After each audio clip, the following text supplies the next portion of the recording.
ومن الناس من يشتري لهو الحديث আল্লাহ তাআলা বলেন মানুষের মধ্যে থেকে প্রত্যেক মানুষ রয়েছে যারা বেহুদা কথা বলে, অহেতুক কথা বলে, যে কথাগুলো কি নাই, মূল্য নাই, দাম নাই। লাহওয়াল হাদিস মানে অহেতুক কথা, যে কথার মধ্যে কোনো খয়ের বরকত নাই, নেকি নাই, কল্যাণকার নাই, সেই সব কথা বলে চায়ের দোকানে যায়। বেশিগুলো হয় চায়ের দোকানে, কিন্তু মসজিদ মাদ্রাসা এগুলো হয় বলে হয় না। বাড়িতে হয়, পরিবারের সাথে যদি স্বামী স্ত্রীর সাথে মহব্বতের সাথে কথা বলা হয়, যদি একটু তাকানো হয় তবুও নেকি আছে, বলেন সুবহানাল্লাহ। স্বামী স্ত্রীর সাথে যদি কী করা হয়, মহব্বতে কথা বলা হয়, তো মহব্বতে হাত ধরা হয়, তাও কি নেকি। কিন্তু যদি আমি চায়ের দোকানে, বিভিন্ন বাজার ঘাটে, রাস্তাঘাটে যদি হয়তো কথাবার্তা বলি, এগুলো কি গুনাহ। তবে আল্লাহ বলছেন আনসাবিল্লাহ, ওই সকল মানুষগুলো আল্লাহর পথ থেকে তাদেরকে সরায় আনতে চায়, দূরে আনতে চায়। যেমন গান, বাদ্যযন্ত্র, যেগুলো অহেতুক, এগুলো কোনো কাজ আসে বলে, এগুলো কি অহেতুক। তাই আল্লাহ তাআলা বলতেছে এইসব অহেতুক কথা থেকে আমাদের কি করতে হবে, ফিরে থাকতে হবে। বিগয়রি ইলমি ওয়া ইত্তাখিযাহা হুজুওয়া, যে আমরা এমন অহেতুক কথা বলি, এমন কাজকর্ম করি, শেষ করলে হাসাহাসি, ঠাট্টা বিদ্রুপ করি, এগুলো করা যাবে না।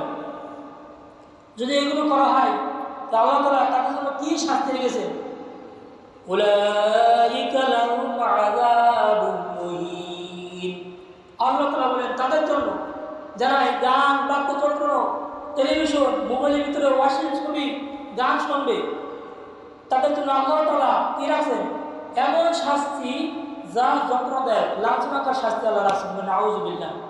তাহলে আমি আপনি চায়ের দোকানে যে টেলিভিশন দেখলাম, সেই চায়ের দোকানে চা খাওয়া যাবে? এখন থেকে আমিও তওবা করি, আপনিও তওবা করেন, যে এই চা খেয়ে কোনো লাভ নাই, শরীরের কোনো উপকার নাই, কিন্তু গুনাহ হবে, দিল করে মারা যাবে। টেলিভিশন দেখলে কী হবে, সে বিষয়ে হাদিসে আছে, বলবো। এই জন্য যুবক সমাজ ধ্বংস দ্বার প্রান্তে গেল। দেখেন মোবাইলে তারা যে সকল ফ্রি ফায়ার গেম, বিভিন্ন জুয়া, সেগুলো খেলে, সেই কারণে আল্লাহ তাআলা আমাদের দিলের তো বিভ্রান্তি তৈরি করে দিয়েছেন, দিলটা নষ্ট করে দিয়েছেন। এই দিলকে পরিবর্তন করতে হবে, দিলকে সুন্দর করতে হবে। করতে হলে কতিপয় কিছু কাজ আছে, দেখেন একটু খেয়াল করে দেখে আমরা সমাজের প্রত্যেক জিনিসের তিনটি বিষয় আছে, বস্তু আছে।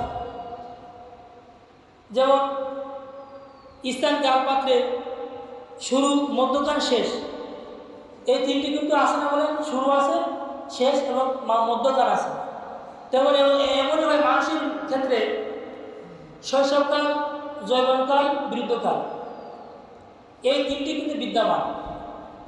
কিন্তু এই তিনটিকে যদি আমরা আমাদের শৈশবকালকে, যৌবনকালকে, বৃদ্ধকালকে যদি আমি সেভাবে গড়ে তুলতে পারি, তাহলে আমার এই সমাজ নষ্ট হবে না, এই সমাজ সুন্দর হয়ে যাবে। কীভাবে করতে হবে? শৈশবকাল দেখেন, যখন ছোটো বাচ্চা, যখন ওই মা বাবা নামাজ পড়ে, ওই সন্তানকে সিজদা দেয়, ওই মা সিজদা দিয়ে যে তাসবিহ পাঠ করে, যদি ওই সন্তান মুখ বলি বলে এরকম মুখ নাড়ায়, ঠোঁট নাড়ায়, আল্লাহ তাআলা আমাদের নেকি লিখে দেবেন, সুবহানাল্লাহ। এই শৈশবকালটা কি লাগবে বলেন? ওই আদর্শ যদি না কাটতে পারি, পিতামাতা যদি না শেখাতে পারি, আদর্শটা না আনতে পারি, সন্তান কোনদিন ভালো হতে আসবে না। এই জন্য আমাদের শৈশবকাল ভালো কাটে না। এই জন্য আমরা গুনার কাছে কি দৌড়তেছি, আমার সন্তান জীবন ভালো আসবে বলে আসবে না। এই জন্য শৈশবকালটা কি যৌবনকাল, আল্লাহ তাআলার কাছে সব থেকে যৌবনকাল বেশি দামি। এই যৌবনকালে যদি আপনি সেজদা দেন, 2 রাকাত নামাজ পড়েন, আল্লাহ তাআলার ফেরেশতারা আপনার নেকি গুনতে পারে না, বলেন সুবহানাল্লাহ। কিন্তু আসমানের ফেরেশতা যে বৃষ্টির যে যিনি নিয়ন্ত্রণ করেন, তিনি বৃষ্টির ঘোড়া গুনতে পারেন। কিন্তু যৌবনকালে যে যুবক এটা সিজদা দেয়, আল্লাহ তাআলা যে নেকি পরিমাণ দান করেন, ওই নেকি তিনি গুনতে পারেন না, বলেন সুবহানাল্লাহ। এই যৌবনকালের কি দাম। আর বৃদ্ধকালে আমরা